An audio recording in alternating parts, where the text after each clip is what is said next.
87 vjet nga pushtimi i Shqipërisë nga Italia, Vlora është një nga qytetet që i bëri qendres pushtuesi duke patur dhe dëshmorin e parë në këtë trev për luftën e dytë botërore. Historiani Skënder Spaiu, duke u ndalur te kjo ngjarje, thekson se qendresa ashtu si dhe në qytetet e tjera ishte spontane. Megjithatë, Vlora dhe Sazani ishin mjaft të lakmuara dhe Italia i kishte menduar prej kohësh këtë pushtim. Është një ngjarje e dhimbshme për kombin shqiptar, është një përgatitje e Italisë e cila që mbas luftës së parë botërore në 18-ën nuk i hoqi synimet e saj nga Vlora dhe Sazani apo rrethinat e Vlorës, ai donte pjesë të protektoratit të Italisë.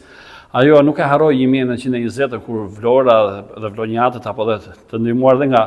pjesëmarrës të tjerë nga Gjirokastra, Berati, qytetet e tjera të Shqipërisë, i hodhën në det ushtrit italiane dhe për këtë arsye që mbas viteve 25-26 përgatiti terrenin financiarisht, përgatiti terrenin në fushën ekonomike, përgatiti terrenin në fushën ushtarake për të realizuar pushtimin e Shqipërisë më 7 prill të 39-s.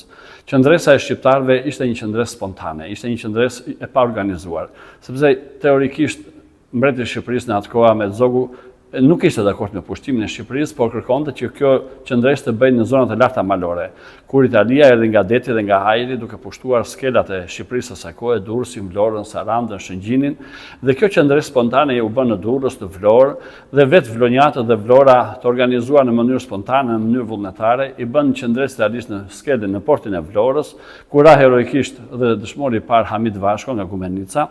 Këto qendresa u shfaqën dhe në Durrës, ku ra dëshmori parë në këtë kohë dhe në Durrës Mujor Qinaku dhe përfaqësues të tjerë në luftimet ndaj pushtimit italian, kuptoi që luftimet ishin me armë të lehta, me mjete të ndryshme rrethanore të kohës, sepse ishte një qendresë e paorganizuar dhe një qendresë e cila ishte spontane nga patriotët e qyteteve të ndryshme ku zbarkoi ushtria italiane. Spaiu thekson gjithashtu se përgatitjet për këtë pushtim kishin nisur që prej vitit 1935, ndërsa Italia mori përkrajen nga aleatët e saj, por njëkohësisht edhe një lloj miratimi të heshtur nga vendet perëndimore, të cilat nuk e kundërshtuan. Kjo qendresë ishte një qendresë e cila kishte filluar që më herët duke kërkuar në atë kohë informacione, sepse Shqipëria ishte në terr informacioni, ishte në terr informacioni të shkruajtur dhe të radiove të kohës. Shumë lajme vinin dhe shpërndaheshin në Shqipëri nga patriotët shqiptarë që jetonin dhe punonin në Itali apo në shtetet ndryshme të Evropës, të cilët dërgonin mesazhe të ndryshme apo telegrame të ndryshme për çfarë mund të ndodhte Shqipërisë që nga 35-36,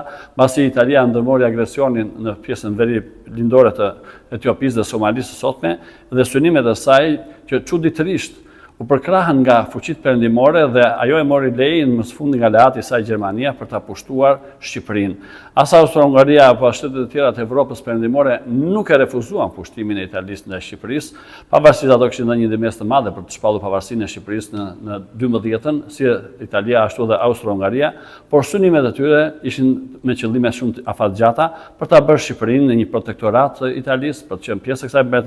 mbretërie, ose siç thuhej në atë kohë ishte një lidhje organike e kulturës, e racës njerëzore, e shoqërisë të dy brigjeve të Adriatikut, të Italisë dhe të Ballkanit Perëndimor. Janë 12 dëshmorë gjithsej në gjithë Shqipërinë dhe një prej tyre është në qytetin tonë të Vlorës, Hamid Vashko. Vlora, Durrësi dhe zonat bregdetare ishin të parat që u sulmuan, ndërsa 7 prilli mbetet një nga ngjarjet më të rënda në historinë e Shqipërisë.